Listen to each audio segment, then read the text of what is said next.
Hello, Slicey Dicers. This is Brian with another knife review for you. Today we have this guy. This is the DPX Gear HEST F Urban Tie.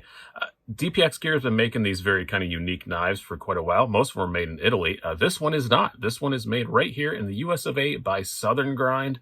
No complaints there. I love Southern Grind. Great knives, great company. Really cool that they are working with them. You are getting S35 VN and full titanium frame lock for $375. Not at all an inexpensive knife, and especially with S35 VN. Some people may have some complaints about that. I don't really. It is a very well-built knife. It does come in several different versions. This is the plain titanium. There are also like some blacked out DLC versions. There are lots of different milling patterns that you can get. This is the plain one, but you can get with an American flag. You can get it with like some little sunglasses thing. There's a whole bunch of really cool milling patterns. I do want to thank very much USA Made Blade for loaning this to me. I'm going to link to them down below if you want to go buy one. I highly recommend buying from them. Great company. These, as I said, not inexpensive, $375, but I think it's a pretty cool knife. And also, it's a multi-tool, as I will demonstrate. Not only does it have a 1/4-inch bit driver in the handle, which is kind of cool, it is also a bottle opener. This is also acts as like an Emerson Wave to open it out of your pocket, but it's a bottle opener, as I shall hopefully demonstrate now. I did this once off camera. Wrong way. We'll get it. There we go.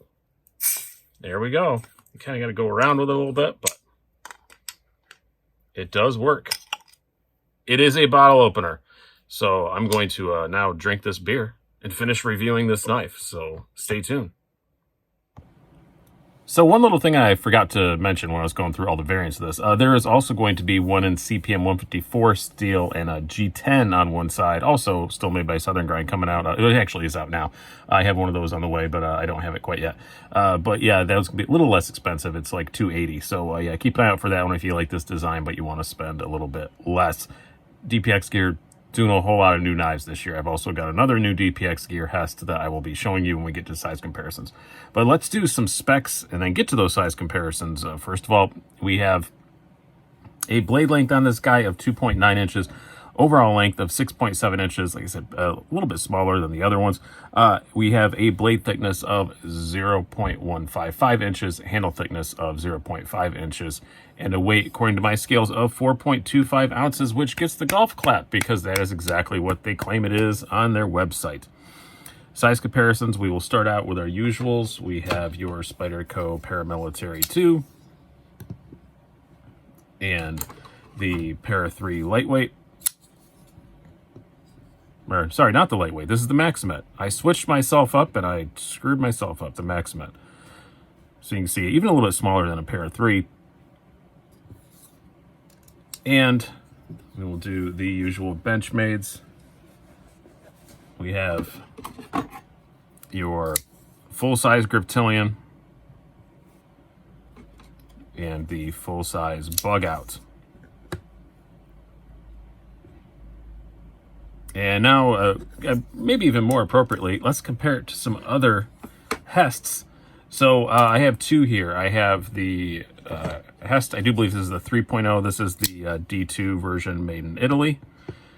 So you can see very similar design, obviously. They both the same name. This is just a little bit smaller. And then this is a new one that they just came out with that I'll be doing a full review on. This is another Italian-made one, but this is the M390 Titanium Ligaro, which is basically kind of a HEST with a flipper, I think is the best way to describe it. And a little more rounded off handle.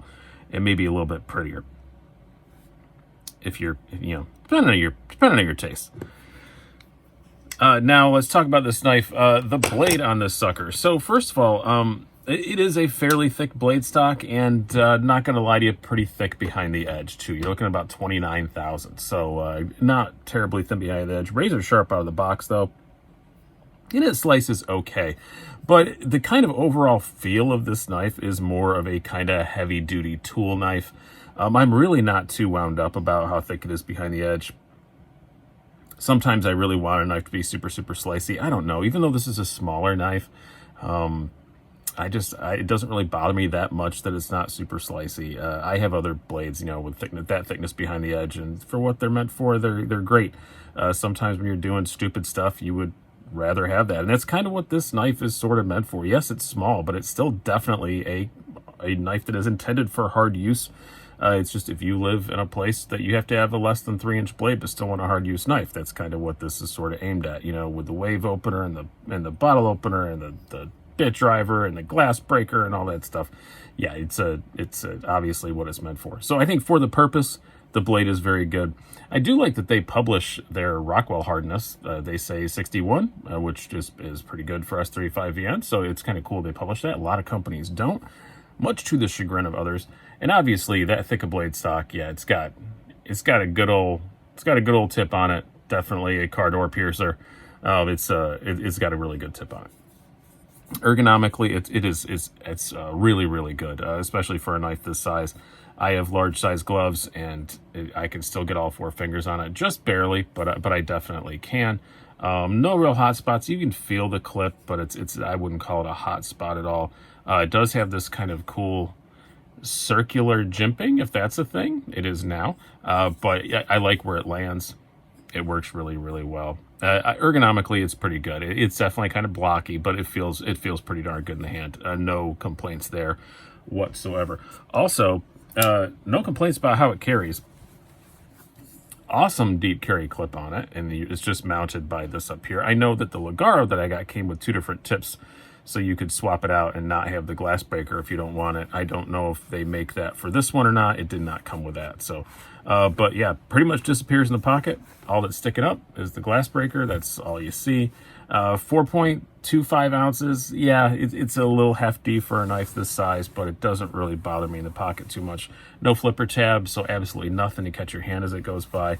This thing carries very, very well. I'm not going to say it disappears in the pocket, but darn close to it. The only thing that makes me not say that is just that the weight's a little bit high, but it's still not too shabby. As far as the action goes, it's really, really excellent. Now, I think I have it right here where I can grab it. It was not planned, but another Southern grind. Sorry, I bumped the camera. This is a Spider Monkey, and also running on phosphor bronze washers, same as this, made by the same place. This is a liner lock, but it's a very thick liner lock. And the action on it feels pretty much like this. But this I've had for years, and it's very well broken in. This is pretty much new out of the box. I've been carrying it a lot more than I expected to in the last couple of weeks since I've had it. But still, I have not taken it apart because it is not mine. So I haven't done that to it. And it's just as smooth, which is pretty impressive. I think it just came better tuned. Or, you know, my Southern grind's a couple years old. Maybe they've gotten better. I don't know. But it feels like a well broken in Spider Monkey, which is not a bad thing at all. And for running on phosphor bronze, it's just glassy smooth. Action on this thing is just outstanding. It's not like a fidget toy or anything. But, you know, lockup is excellent. And it does have a lock bar insert. I know some previous DPX gear HESTs I don't think had that. This one definitely does have a lock bar insert, as does the Ligaro, the newer one that I have. So they are doing that now on theirs. I think the regular the D2 one does not have it. It's just a titanium on steel, which isn't always great. But they do have a steel lock bar insert now, which is really nice. Yeah, overall quality is it's just excellent. It just feels like a really well-built knife. I mean, I hate to always drop Chris Reeve as a quality comparison, but it does feel kind of Chris Reeve good, just in the way it's built. The finish is just outstanding. It is really, really, really nice. And I like the way they mark everything on the spine. I like that. If you're gonna put, you know, if you're gonna put that on there, the only thing on the blade is just the Robert Young Pelton little designer mark, the guy who designed it, and you know, the little S35VN marking. That's it. So I think it's a classy looking knife. I think it's an extremely well built knife. I think if you were looking for a smaller yet tough knife, I think this is an excellent choice. And like I said, this was sent to me as a loaner by USMA Blade, and it may not remain so. I really kind of want one. If I don't wind up with this one, I may wind up with another. So I hope you guys have enjoyed this. I've been Brian. Have a good one.